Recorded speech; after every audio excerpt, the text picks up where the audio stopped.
नुकताच मार्गशीर्ष महिना संपला आहे आणि आता नॉनव्हेज खाणाऱ्यांच्या घरी नक्कीच नॉनव्हेज बनणारच.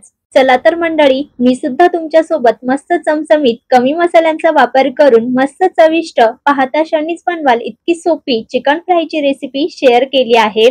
तर सर्वात अगोदर बघा, इथे मी अर्धा किलो चिकन स्वच्छ धुवून घेतलेलं आहे. तर आता अगदी सोप्या पद्धतीने आपल्याला हे चिकन मॅरिनेट करायचं आहे. तर इथे मी छोटंसं वाटण तयार करून घेणार आहे. तर एका छोट्या कांद्याचे काप करून घेतले. तर 5 ते 6 पुदिन्याची पानं घेतली आहे. एक हिरवी मिरची, त्यानंतर 1 चमचा जिरं आणि 1 चमचा धने, हे कच्चेच आहे. अर्धा इंच आल्याचे तुकडे करून घेतले, 7 ते 8 लसूण पाकळ्या आणि थोडीशी कोथिंबीर. तर आता हे मिक्सरला आपल्याला पाणी न घालताच वाटून घ्यायचं आहे. तर यामध्ये कुठलेही मसाले भाजायचे नाही, जास्तीचे मसाले वापरायचे नाही. कमी मसाल्यांमध्ये मस्त चमचमीत आपण हे चिकन तयार करणार आहोत. तर बघा, कांदा आणि टोमॅटो घातल्यामुळे पाणी सुटतं आणि त्या पाण्यातच पाणी न घालताच व्यवस्थित हे मिश्रण तयार होतं. छान पेस्ट तयार झालेली आहे. जास्तही फाईन केलेली नाही, थोडीशी जाडसरच आहे. तर आता जे चिकन घेतलेलं होतं स्वच्छ करून, त्यामध्ये 1 चमचा इतका लिंबाचा रस ऍड करायचा किंवा अर्धा लिंबू पिळून घाला. त्यानंतर 2 चमचे घट्ट दही, पाव चमचा हळद पावडर आणि थोडंसं मीठ, साधारणपणे अर्धा चमचा. त्यानंतर 1 चमचा अद्रक लसणाची पेस्ट. तर चिकन मध्ये घातलेले हे सर्व जिन्नस व्यवस्थित चिकनला लावून घ्यायचे. तर हातानेच हे व्यवस्थित चांगलं मिक्स करून घ्यायचं, म्हणजे चिकनला सर्व मसाले व्यवस्थित लागले जातात.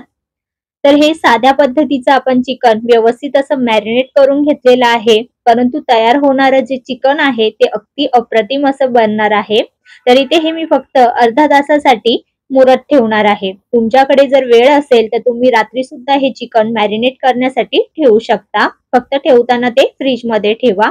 आणि आता अर्ध्या तासानंतर हे चिकन फ्राय करण्यासाठी घ्यायचं. तर गॅसवर कढई गरम करून त्यामध्ये अगदी थोडंसं तेल घालायचं आणि तेल गरम झाल्यानंतर यामध्ये सुरुवातीला जी पेस्ट आपण तयार करून घेतली होती ती पूर्ण घालायची. मध्यम आचेवर तेलामध्ये ही चांगली फ्राय करून घ्यायची. तर बघा, या पद्धतीने तेल हे सेपरेट झालं पाहिजे इतपत आपण हे परतून घ्यायचं. त्यानंतर आवडीनुसार यामध्ये काही सुके मसाले घालायचे. तर यामध्ये मी 1 चमचा लाल तिखट, पाव चमचा हळद, 1 चमचा कांदा लसूण मसाला, त्यानंतर घरचं जे काळं तिखट असतं ते घातलेलं आहे, साधारणपणे अर्धा चमचा. आणि 1 मोठा चमचा बघा, इथे मी बिर्याणीचा जो मसाला असतो तर कुठल्याही ब्रँडचा घ्या. तर इथे मी सुहानाचा 1 मोठा चमचा बिर्याणी मसाला ऍड केलेला आहे. त्यामुळे आपलं चिकन मस्त अप्रतिम असं बनणार आहे. त्यासोबतच यामध्ये थोडीशी हिंग पावडर ऍड केली आणि तेलामध्ये हे थोडंसं मिनिटभर असं परतून घेतलं. मस्त मसाल्यांचा सुगंध सुटलेला आहे. तर आता या वेळेस काय करायचं, सुरुवातीला जे मॅरिनेट करून घेतलेलं चिकन आहे ते संपूर्ण ऍड करायचं आणि त्यासोबतच अगदी थोडंसं मीठ, कारण आपण चिकन मॅरिनेट करत असताना सुद्धा यामध्ये मीठ ऍड केलेलं आहे. आणि व्यवस्थित हे मसाल्यामध्ये चांगलं एकजीव करून घ्यायचं. तर बघा, फ्राय झालेले जे मसाले आहे तर हे सर्व चिकनला व्यवस्थित असे कोट झाले पाहिजे इतपत आपल्याला हे चांगलं मिक्स करून घ्यायचं आहे. आणि त्यानंतर कढईवर झाकण ठेवायचं आणि मध्यम आचेवरच हे चिकन आपल्याला शिजवून घ्यायचं आहे. त्यासोबतच मध्ये मध्ये चेक सुद्धा करून घ्यायचं आहे. तर साधारणपणे इथे मी 5 मिनिटांनंतर पुन्हा झाकण काढलं. तर इथे बघू शकाल तुम्ही, चिकनला थोडंसं पाणी सुटलेलं आहे. यामध्ये आपण दही घातलेलं होतं, त्यामुळे वरतून पाणी घालायची गरज पडत नाही.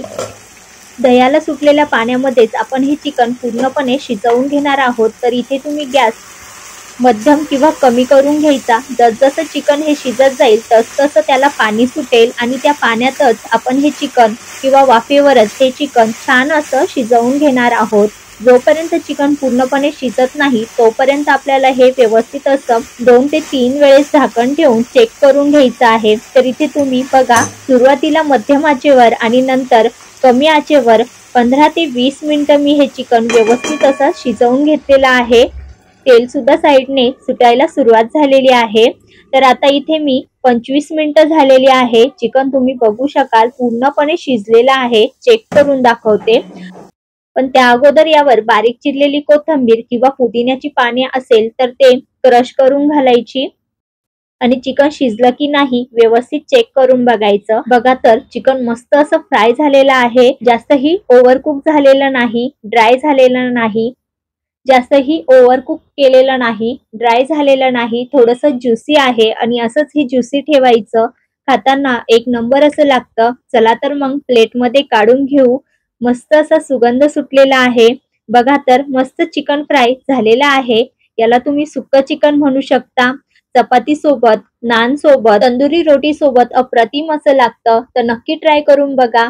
हे तुम्ही स्टार्टर म्हणून नुसतं सुद्धा खाऊ शकता. अप्रतिम असं लागतं. जास्तीचे कुठलेही मसाले यामध्ये ऍड केलेले नाही, त्यामुळे लहान मुले सुद्धा आवडीने खातात. एकदा जर करून बघितलं तर नेहमी ह्याच पद्धतीने कराल. इतकं चविष्ट असं हे चिकन तयार होतं. तर येत्या 31st पार्टीसाठी किंवा नॉनव्हेज खात असाल तर हे चिकन नक्की ट्राय करून बघा. रेसिपी कशी वाटली हे कमेंट करून सांगा. आवडल्यास रेसिपीला लाईक आणि चॅनलवर नवीन असाल तर सबस्क्राईब करा. चला तर मंडळी, पुन्हा भेटूया एका छानशा रेसिपी सोबत. तोपर्यंत धन्यवाद.